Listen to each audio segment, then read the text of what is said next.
ఒక్కసారి కొమ్మూరి గోల్డ్ కి కాల్ చేయండి. తాకట్లో ఉన్న మీ బంగారాన్ని విడిపించి మార్కెట్ ప్రైస్ కి వాళ్ళు కొనుక్కుని మిగతా డబ్బులు మీకు ఇచ్చేస్తారు. మహబూబ్ నగర్ జిల్లా జడ్చర్లలోని వైష్ణవి మర్డర్ కేసులో ఒక అప్డేట్ అయితే వచ్చింది.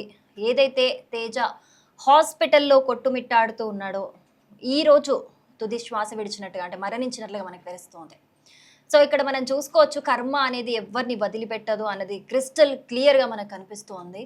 సో దీని ప్రకారం మనం అర్థం చేసుకోవచ్చు, ఎవరినైనా మనం ఇబ్బంది పెట్టాలి అని మనం అనుకుంటే, ఎవరికైనా చెడు చేయాలి అని మనం అనుకున్నా అది మనకి ఖచ్చితంగా వెంటనే తిప్పి కొట్టకపోయినా ఏదో ఒక్కసారి తిప్పి కొడుతుంది. కానీ ఈ రోజు మాత్రం ఈ కేసులో అది దేవుడు వెంటనే చేశాడు. మరి వైష్ణవి మీద దేవుడికి అంత జాలి కలిగిందో, ఆవిడ చనిపోయే ముందు పడ్డ నరకం చూసి దేవుడు కూడా చలించిపోయాడో తెలియదు, కానీ వెంటనే మాత్రం నిజంగా కర్మ అనేది ఎలా ఉంటుందో దేవుడు తేజకి చూపించేశాడు.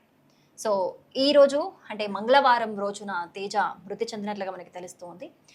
సో వైష్ణవి అంటే ఈ కేసుకి సంబంధించి ఎంత అంటే ఎలాంటి సమాజంలో మనం బతుకుతున్నామో, ఒక ఆడపిల్ల జాబ్ చేసుకొని ఇంటికి వచ్చే గ్యాప్లో కూడా సేఫ్గా ఇంటికి వస్తుందా రాదా అన్న ఒక టెన్షన్ వాతావరణం రోజు ఉంటుంది మనకి. అంటే ఏ రోజు ఎలా ఉంటుందో తెలియని సిచ్యువేషన్.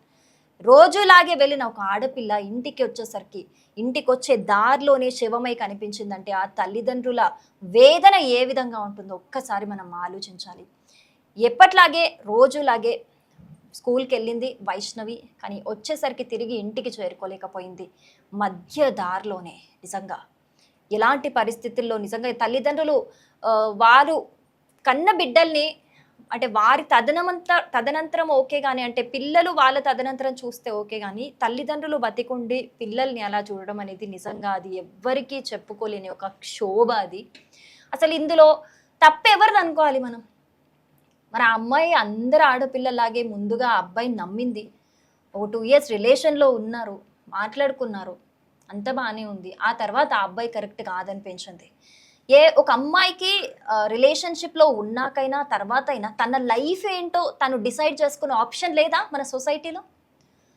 తను కరెక్ట్ కాదు అనుకున్న తర్వాత తనకి నీట్గా తేజకు అంతా నీట్గా చెప్పేసి ఆ అబ్బాయికి నాతో అవ్వదు, ఇంకా నేను నా జీవితం నేను ప్రశాంతంగా ఉండాలనుకుంటున్నాను, నేను ఇంకా వెళ్ళిపోతున్నాను, ఇది ఇక్కడితో ఆపేద్దామని చాలా పద్ధతిగా చెప్పి చాలా నీట్గా చెప్పి, నీ జీవితం నీది, నా జీవితం నాది, నిన్నేమైనా ఇబ్బంది పెట్టుంటే క్షమించు అని చెప్పేసి ఆ అమ్మాయి చాలా నీట్గా చాలా పద్ధతిగా ఊరికి వెళ్ళిపోయి నాకు ఇలాంటి జీవితం వద్దు, తక్కువ జీతం అయినా పర్లేదు, నేను ఊర్లోనే అమ్మ వాళ్ళతోనే ఉండి నేను ఏదో ఒక చిన్న ఉద్యోగం చేసుకుంటానని చెప్పి ప్రశాంతమైన జీవితం కోరుకుంది ఆ అమ్మాయి, అంతే.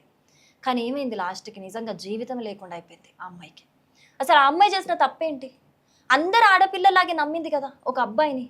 కానీ ఇక్కడ ప్రాబ్లం ఏంటంటే, నువ్వు ఎలాంటి వాడిని నమ్ముతున్నావు, ఎలాంటి వాడితో రిలేషన్షిప్ స్టార్ట్ చేస్తున్నావు, ఎలాంటి వాడికి నువ్వు పరిచయం అయ్యావు అనేది కూడా ఇక్కడ చాలా ఇంపార్టెంట్.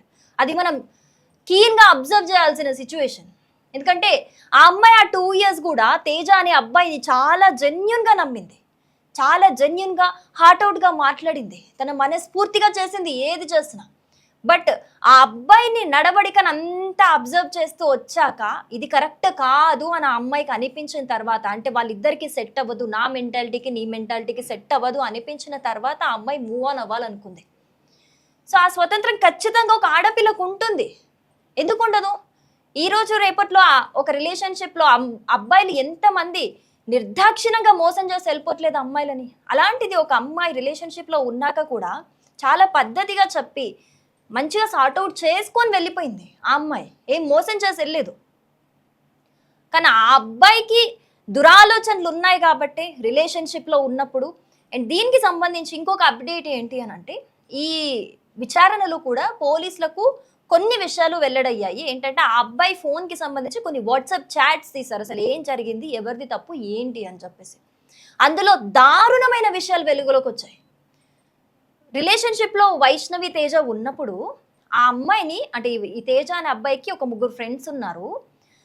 ఆ అబ్బాయి ఈ అమ్మాయిని ట్రాప్ చేసి వాళ్ళందరూ కూడా వాడుకునే ప్రయత్నం చెయ్యాలి అని ఒక స్కెచ్ చేశారు. సో ఆ అమ్మాయి రిటర్న్ ఇంటికి వచ్చేసేయడానికి, అంటే కంప్లీట్గా హైదరాబాద్ ఖాళీ చేసి ఇంటికి వచ్చేయడానికి చాలా పెద్ద రీజన్స్ ఉన్నాయి, చాలా పెద్ద పెద్ద ఎక్స్పీరియన్సెస్ ఫేస్ చేసింది ఆ అమ్మాయి.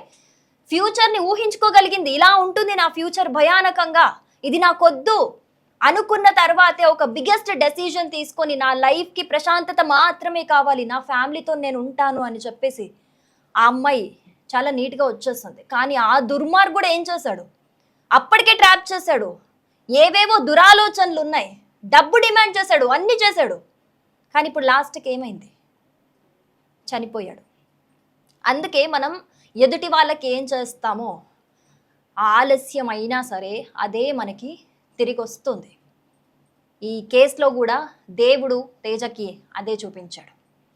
వైష్ణవిని ఏ రోజైతే అంతమొందించాడో ఆ రోజే ఊరి వాళ్ళు అందరూ కలిసి తేజ అనే అబ్బాయికి మృత్యువుకి ఒక బాటేశారు. అది ఈ రోజు దేవుడు నిజం చేశాడు.